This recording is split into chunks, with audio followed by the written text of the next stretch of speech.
Assalamualaikum warahmatullahi wabarakatuh, teman-teman. Sejarah Ba'alawi dari Profesor Quraish Shihab dan Nazwa Shihab ya teman-teman. Mari kita lihat videonya langsung saja. Mereka yang datang ke Indonesia ini itu umumnya datang dari Hadramaut. Oke. Kakeknya sebelum sampai ke Hadramaut tadinya ada di Irak. Kemudian dia berhijrah dari Irak. Berhijrah dari Irak bukan untuk mencari nafkah ke Hadramaut, karena dia kaya raya di Irak. Hadramaut gersang, tapi dia datang untuk mengajarkan agama, untuk mempersatukan masyarakat. Putra-putranya melanjutkan misinya sampai kepada seorang yang dinamai Al-Faqihil Muqaddam. Al-Faqihil Muqaddam ini sosok yang diistilahkan mematahkan pedang. Kami tidak akan melakukan kekerasan apapun. Kami berdakwah dengan akhlak yang baik. Masya Allah, luar biasa ya teman-teman. Jadi berdakwah dengan akhlak yang baik, itu dia Al-Faqihil Muqaddam. Next. Sekarang saya sudah tahu Pak, ada di dalam kitab Tuhfatuz Zanan karya Husain Al-Ahdal. Husain Al-Ahdal ini dari Bani Ahdal, ngaku cucu Nabi juga. Di Indonesia juga banyak itu Al-Ahdal. Rumel Abbas ngakunya Al-Ahdal juga itu. Rumel Abbas itu saya ngaku Al-Ahdal. Saya ini Al-Ahdal yai, bukan Balawi. Iya, tapi sama-sama terputus daripada Rasulullah Muhammad sallallahu alaihi wasallam.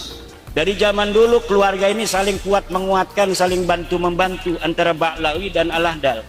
Sekarang pun Al-Ahdal yang ada di Malaysia namanya Al-Mahdali itu bikin kitab membantah saya. Dalamnya cerita fiksi saja bahwa ini sudah terkenal dari zaman dulu. Ahmad itu punya anak namanya Ubaid. Kenapa sekarang berani membatalkan? Apakah tidak takut kepada baginda Nabi? Bagaimana nanti kalau bertemu dengan baginda Nabi, membatalkan cucu-cucunya Nabi? Hei, jangan begitu ngomongnya.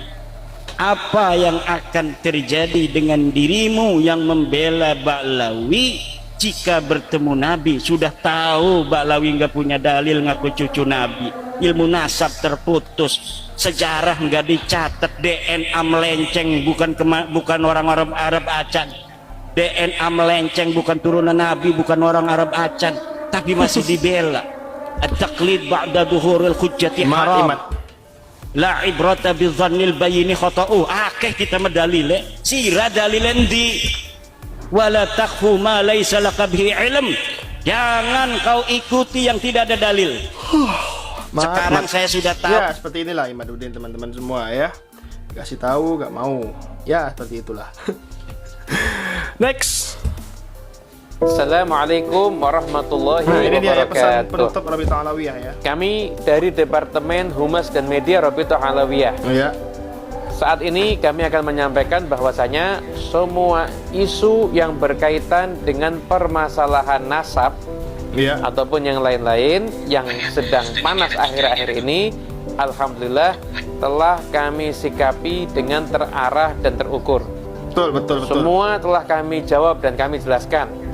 Jadi mulai permasalahan kaidah pencatatan nasab, kemudian tentang tes DNA, dan bagaimana menyikapi perilaku oknum Alawiyin yang menyimpang, kemudian juga tuduhan pemalsuan sejarah dan permasalahan yang lain. Alhamdulillah semuanya itu telah kami jawab dan bisa disaksikan jawaban kami di media resmi Rabithah Alawiyah dan juga di Nabawi TV. Jangan lupa tonton dan kami juga telah mengundang semua pihak yang terkait untuk bisa berdiskusi dan duduk bersama terkait dengan isu-isu tersebut. Dan saat ini kami menyampaikan, setelah semua langkah ini, saat ini kami menyatakan isu nasab tidak lagi menjadi prioritas kami. Kami akan fokus ke depan ini untuk membangun umat, karena masih banyak permasalahan umat yang lain yang tidak kalah penting dengan permasalahan isu nasab ini. Kami mengajak kepada semua elemen masyarakat untuk kita semuanya menciptakan kerukunan dan kesejukan di negara yang kita cintai ini. Kita sudahi berbagai macam konflik ini, dan kami berharap masing-masing pihak setelah ini harus bisa untuk menahan diri dan untuk mewaspadai khawatir apabila isu ini ditunggangi oleh orang-orang yang ingin memecah belah sesama anak bangsa. Oleh karena itu, kami dari Rabithah Alawiyah mengucapkan beribu-ribu maaf apabila dalam semua langkah yang kami lakukan ini ada pihak-pihak yang merasa tidak nyaman. Kami juga telah memaafkan semua pihak yang telah mungkin salah paham kepada kami atau memberikan statement tentang kami yang kurang baik. Semua sudah kami maafkan, dan kedepannya mari kita saling introspeksi bagaimana agar kita semua bisa menatap masa depan yang jauh lebih baik lagi. Betul banget ya. Jadi ya kalau IMAT sih tetap akan membahas pada nasab para Habib Ba'alawi ya teman-teman, seperti itu. Karena mereka tugasnya adalah membatalkan nasab para Habib Ba'alawi yang sudah dipesan teman-teman semua, seperti itu ya. Next. Niki kula seneng sangat, kula mun cocokan kalian Habib Taufik badhe guyon niki kan jenengan mboten usah tegang, tenang mawon. Mun dil-dilan niki, mun dil-dilan politik akhirat. Terus orang yang mulazim kitab Ihya pasti tahu di antara iklan niku promosi, tapi promosi saya. Niku Imam Ghazali nyebut wonten hadis kangge zaman akhir, inna min khiyari ummati fi ma nabba'ani alam walaul a'la qauman yathakuna jahran min saati rahmatillah. Jadi di zaman akhir itu orang-orang yang keren itu nak sengguyu banter-banter. Karena itu cara melawan kodok kodar, melarat diamuk bojo diusir. Itu cara ngimani kodok kodar, pokoknya guyu rame-rame. Terus kedua, memang Allah mensifati dirinya itu wa annahu wa adhaka wa abka. Allah itu mensifati dirinya adhaka, sing maringi guyu. Lan tiyang kata utangnya akeh, probleme kathah, nek semarung guyu. Karena itu sifatnya Allah Taala pasti mu'athirah. Allah mensifati dirinya wa annahu wa adhaka wa. Terus kula nate cerita tentang Habib niku cerita hadis tentang guyu. Kula nate cocokan mbek Habib Jindan. Niku banyak lah tentang hadis-hadis. Niki kula waos niki karena Maulid Simtid Duror kula maca, nanti saya pastikan secara ilmiah.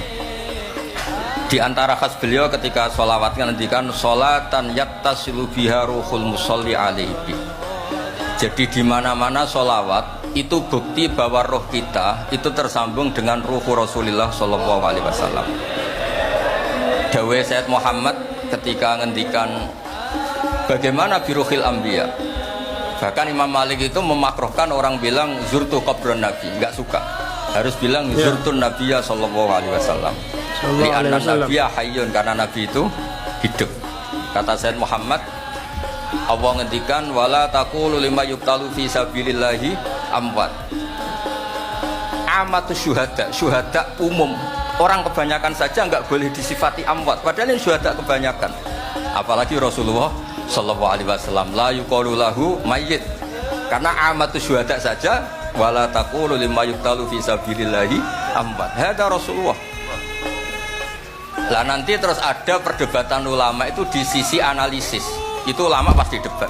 Meskipun sawangannya rukun kita tetap debat. Kalau Habib Ahmad secara level dia debat, tapi kalau kalah senior, kalah sekabian. Begini, Abdullah bin Mas'ud itu suka menstatuskan Nabi itu nyon sewu mata maktulan, tufiya maktulan. Karena dengan demikian Nabi itu nala darusatas syuhada, karena Nabi biar berstatus syahid. Secara lahir juga benar. Karena secara lahir Nabi itu samathu imro'atun Yahudiyah. Ketika perang Khaybar Nabi sempat diracun oleh Imro'atun Miskan bin Salam. Jika ketika setahun beliau mau wafat ngendikan makanan yang saya makan ketika Khaybar efeknya sampai sekarang, dan sekarang saatnya usus saya putus. Fal'ana awanun kita abhari. Tapi banyak ulama yang nggak sependapat karena Nabi itu maksum. Nggak boleh seorang Nabi itu tufinya karena dimaktul, dibunuh orang kafir. Ya monggo lah, tetap semuanya ini niatnya takdim. Yang satu senang mensifati dengan status maksum, Nabi tidak boleh maktul. Yang satu nggak apa-apa biar berstatus apa? Syahid atau berstatus syahid. Jadi analisis seperti itu ya nggak apa-apa, karena ya asal ulama ya, yang ketiga tidak liberal, tidak orang yang tidak banyak baca. Betul. Makanya kata Abdul Mas'ud, saya disuruh sumpah 9 kali sampai sekian kali bahwa Nabi itu adalah maktulan, saya lebih suka daripada ngomentari Nabi itu kabudut apa normal, karena beliau ingin menstatuskan Nabi itu nala darajatan syuhada, tentu selain darajatan. Luar biasa ceramahnya Gus Baha, selalu mengademkan umat ya, tidak memecah belah umat. Pokoknya luar biasa. Gus Baha sih cari aman ya teman-teman, lebih baik salah mencintai daripada salah membenci. Rugi kalau salah membenci teman-teman semua. Sekian video kali ini, terima kasih. Assalamualaikum.